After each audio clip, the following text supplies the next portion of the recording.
Alrighty, folks, it is my pleasure to welcome you to the latest and greatest millionaire who will be coming back each and every week. We are so lucky to have the one and only Mr. Jason Hartman. How you doing, Jason? Hey, good, Michael. It's good to see you as always. Absolutely. This has been a long-term vision goal of mine to have you on the channel each week because you've been doing this so long. You are data-driven. You're not swayed by other people's opinions. You just know what you know. And I'm so happy you said yes to weekly conversations. Thank you so much. Well, my pleasure. And I can't say I can do it every week like we talked about, but we're going to try. There you go. Well, let's just start with a really easy question. Obviously, I want to talk about the housing market today. We have stretched affordability, by many counts, the second worst since 1981. We now are switching in some parts of the country from a seller's market to balance, from balance to buyers. And, price reductions are up to 40% of active listings. We're heading into the seasonally slow period. I just want to get a pulse check with Jason Hartman. What's going on in the U.S. housing market? Yeah, it depends who you ask, of course. And that isn't, when I say that, Michael, I don't mean that like it depends on someone's opinion only. Of course, it depends on that. But it also depends on the data because there are so many different surveys and they all have different methodologies. And, for example, inventory numbers, as we've talked about before, the National Association of Realtors has been compiling those probably for the longest of anybody. Their numbers calculate inventory differently than, say, Altos Research, as you know, and Redfin and Realtor.com also do it differently, right?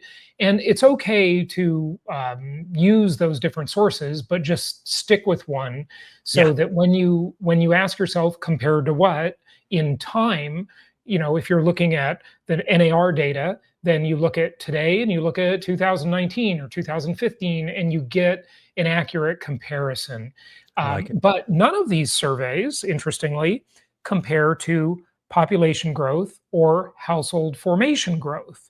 And they all need to be compared to that. It's just like when we talk about inflation, right?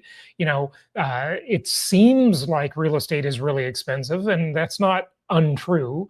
But it's not as bad as people think when you adjust for inflation, right? So, there are many layers to this onion. You always have to peel them back and look at that.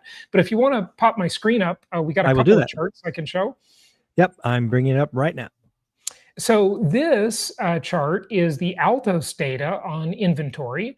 And as we can see here, inventory is up 24% from last year. But compared to what, right?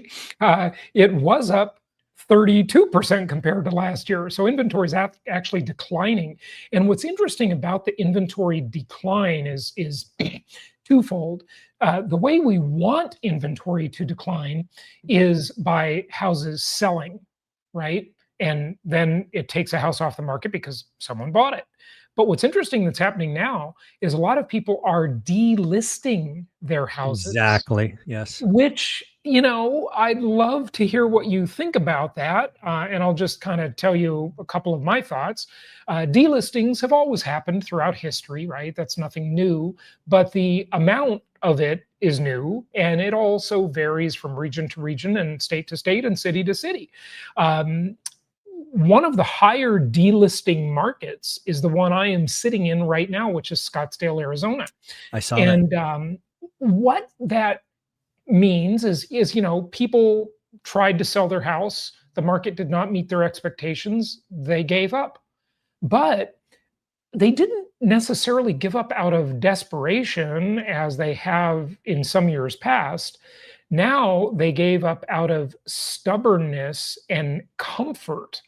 And what I mean by that is we all know about the lock-in effect. You and I have talked about that a lot, Michael. And the lock-in effect just refers to all of these tens of millions of Americans that have extremely cheap, super comfortable mortgages. They're not in any sort of distress at all, and they can afford to test the market.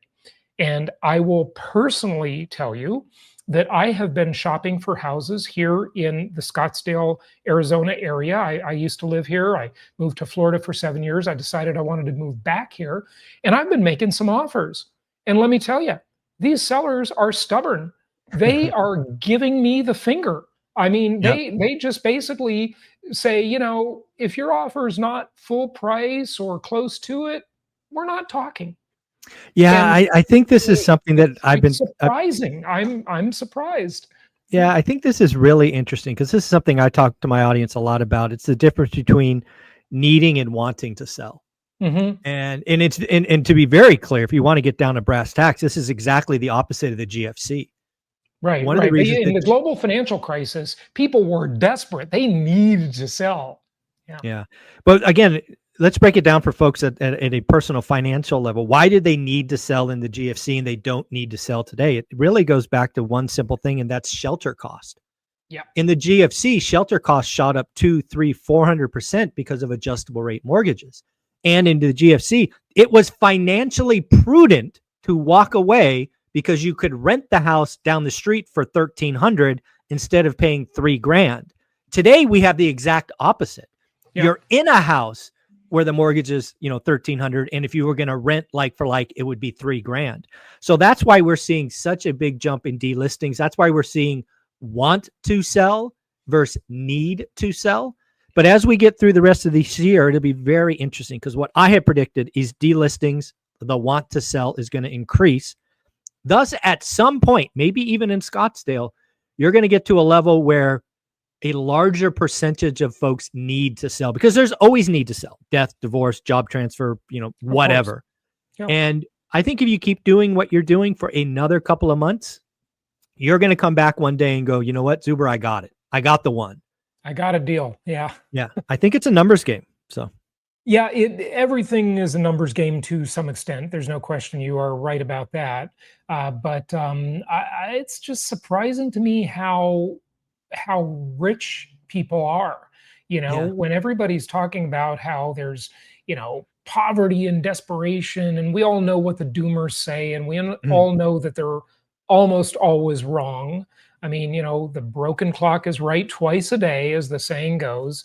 And if you predict disaster long enough, you're eventually going to be right. It's funny. I was doing a live stream with Peter Schiff, and listen, I like Peter Schiff. I mean, he's very smart. He's I call him the master of the soundbite. He's just got these zinger he's sound good. bites. Yeah. And like philosophically, he's right. But things in from a philosophical level do not always work out in practice that way, right? Because there are many other things going on. But when I say it surprises me how rich people are, I have looked at so many high-end, multi-million dollar homes in this market as I'm shopping, and they're vacant. And Wow. I asked the listing agent, what are the sellers doing? Oh, they got another house in Paradise Valley and they just decided to move in there because they didn't want to deal with showings. I mean, it's like these people have a lot of money. They're not struggling. It's just interesting.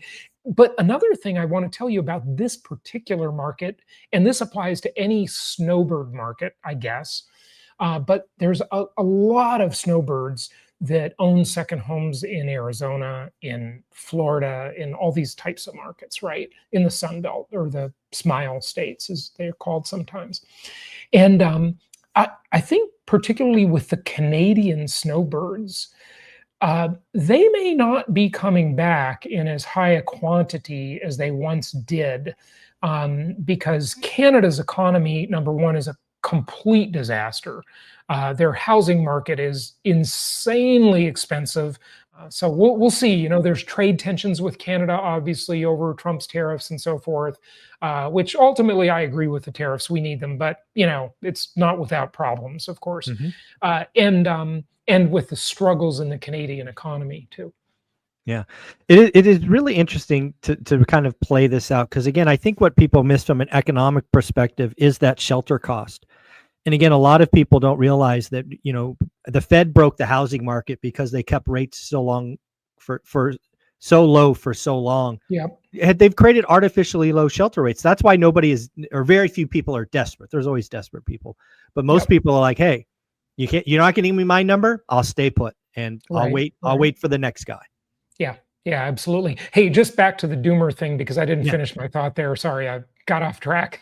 Okay. On my podcast and my YouTube channel, I call this a tangent alert because I tend to go off on tangents. Sorry. That's Anyway, okay. my thought was I was doing this live stream with Peter Schiff, and he's a very smart guy, but he is mostly always wrong, right? And so one of the comments that came in I was watching the comments because he was just talking and talking and talking, and it said Peter Schiff's been wrong since 1982. That was pretty funny. That's a long time. That's a long But time. you know, what happens here, and they've accused Harry Dent of this too. It's a technique called data dredging. If you just throw so much data at the wall, and you say things are going to collapse forever, you'll eventually be right. And so, Peter, for example, is saying, hey, he predicted the Great Recession and the housing bust in 2007, 2008. But what he didn't say is he'd been predicting disaster for decades before that, right? So, Right. take it for what it's worth, folks. Anyway, I'll go one step further on the doomers because I think we have a new generation. I think there are people like Peter Schiff and Harvey Dent and folks that just lean bearish. They sell bearish commentary. They've been doing it for decades. I think you and I are in a world now where YouTube creators are essentially learned that if you preach doom, negativity, and scary headlines, you can pay your rent. So I think there are some creators who don't give a rat's ass about being right. I believe Peter Schiff and Harry Dent want to be right. I think they truly believe it. These doomers that you and I deal with, they give a rat's ass about being right. They've been wrong for so long, but they're 5x our size and printing money. That the only way they can pay their rent because they're failed mortgage brokers, they're failed appraisers, they're failed real estate agents, and they're selling their soul to pay the rent. And I guess hate the player and at the game. I don't know. Look, it's dishonest. Yes, it's unethical. Yes. But it's also profitable. It is profitable to be a doomer for sure, but it's also very immature. Think about how immature you have to be to find one little piece of data and make a big doom video out of it. And then, tomorrow or next week, there's another piece of data and it says the opposite thing, right? It's like when you're a child, you live in the moment, right? Which, living in the moment is not always a bad thing. We should try to be more present in a way, but I'm not talking about that. I'm talking about, being so swayed all the time and turning your ship every time there's some little headline that knocks you off course. Adults, hopefully, as they mature, they become bigger thinkers. They can see the big picture. They can keep plugging away toward a long-term goal rather than being swayed by, the shiny object, which is really what doomers are, right? I guess I'll say they're swayed by the gloomy object, right? Whatever this little piece of data is, oh my God, this is a sign, flashing recession. This happens before the housing bust. And, you know what? I've actually come to the opinion that I don't actually blame the doomers. Yeah. I blame their followers. Because what I think a follower of a doomer, and if you're watching a doomer, because again, I have the YouTube analytics and I can see the channels that people are watching. And if you're watching some of the classic doomers, I actually think you own that. The doomer would stop producing doom if it wasn't profitable. That's a good point. Yeah, just like that's just like saying really just bad news on the regular news station. If it bleeds, it leads, right? Correct. Don Henley's famous song. The lyrics go: "The bubble-headed bleach blonde comes on at 5. She can tell you about the plane crash with the gleam in her eyes." It's interesting when people die; they like dirty laundry, right? Yep. And that song is such a good lesson for all of us. Is we need to not be seduced by that, right? Correct. I think some people want permission to do nothing. That's what I've come to realize. Yeah. And if you're somebody who wants permission to do nothing, I got nothing for you, because I believe in extreme ownership. I believe wealth can happen to anyone, but it takes time, discipline, and a decade. But if you want permission to do nothing, guess what? Go watch that idiot broke doomer. And, I will keep talking to people that want to build wealth. I got nothing for those people. Yeah, no, that's a good point. There's lots of Nick Jarellis out there, and Yeah, exactly. He's people getting preaching copycatted doom. every day. Yeah, Yeah, yeah, it's yeah. amazing. Hey, let's just look at this chart though for a second Sure. in a little more detail, because I got another chart for you. So, inventory is up, and this is the Altos stats. We're hovering around 800,000 homes for sale in the United States. Actual active listings. That's why I think these stats are the Mhm. most important to look at. And the question is, compared to what? Sure, it's much higher than it was in the COVID era, where we got down to about 240,000 houses. But the overall housing stock in the country is about 140 million. Mm, So this is slightly over 1/2 of 1% of the inventory being for sale that's amazing. right now. And in several markets, we are seeing some slight price declines in a small number of markets. Sure. Overall, I think that's about, depending on what study you look at, about 30 markets out of 200 studied. It depends. Are we studying every MSA? Are we studying every city, county? Like, it's complicated, okay? But, this is far from what you would call a crash, right? Mhm. The real estate crash is closest to happening in Austin, Texas, right? That's the closest market to a Agreed. crash, and it's still not a crash, okay? And you got to remember, people made fortunes there over the last few years, okay? These it's like saying, okay, I've got the fastest car in the drag race, right? And my dragster is the fastest. Okay, well, I slowed down a little bit. Okay, Mhm. but I still, Yeah, it's just compared to what, Anyway, I yeah. don't know. My example's probably not that great, but you No, get it the works, it idea. works. Yeah. Yeah, yeah. Let's see the Okay, other so the chart. What's next the other chart, there you go. here's the next one. I just want to show you the difference and contrast Oh, it. yeah, look at that, yeah. This is realtor.com. And it's the same basic chart, but why are Mhm. the numbers different, right? This chart shows you that we've got about 1.1 million homes for sale in the country, Mm, whereas, whoops, this chart shows you we've got about 800,000. Why is it different? Well, it's different because they have different methodologies. And I'm going to use NAR as the best example, because I'm not super familiar with Realtor.com's methodology. Now, okay. Realtor.com, I believe, originally was owned by NAR. Realtor is a trademark of the National Association of Realtors, but I think they spun it off. Anyway, NAR, their data includes active listings, pending listings, and contingent Correct, sales. They correct, call all three of those categories as available. Okay. Altos only uses active listings, which are correct. the only ones you can really buy today. So I think their stats are cleaner for sure. Yeah. No, I would agree with that. Yeah, again, when you're looking at this different data points and you have doomers peeling back one piece and not doing apples to apples, you really got to look behind the scenes and we see it all the time, but the average person probably misses it. Yeah. Yeah. They do. They do. And, when you don't understand this and you don't study it all day, and listen, for whoever's listening, I don't blame you for, like, I don't Me understand a lot of things I don't study every day. If you ask me about medicine or, supply chain management, I couldn't tell Yep. you much about that. I'm a spectator, but Right. Michael and I do this for a living. Okay. And Hmm. I'm sure you're like me, Michael. I read for like 2 hours every morning. Every I just morning. read newsletters and look at stats. And I Hmm. always try to ask myself, whenever someone presents data to me, they present a chart, they present something, I always try to ask myself, what is the chart not telling me? What Ah, isn't I like that. there? There's a saying I talk about a lot on my podcast and my YouTube channel, and it's a super important concept. And it comes from a Sherlock Holmes episode. Hmm. And the saying is, you can't hear the dogs that don't bark. You can't hear the dogs that don't bark. Now, I'm a dog lover. I've always had dogs, and you can't hear the dogs that don't bark. And what happened in this Sherlock Holmes episode is there was a murder, and Sherlock Holmes was investigating it. And one of the clues was that the dog didn't bark Hmm. when the murderer was there, right? Well, why didn't the dog bark? Because the dog knew the assailant. Okay. Mm. And there's lots of dogs not barking, and you always have to ask yourself, what isn't barking? right? What Yeah. aren't you being told? What aren't you seeing?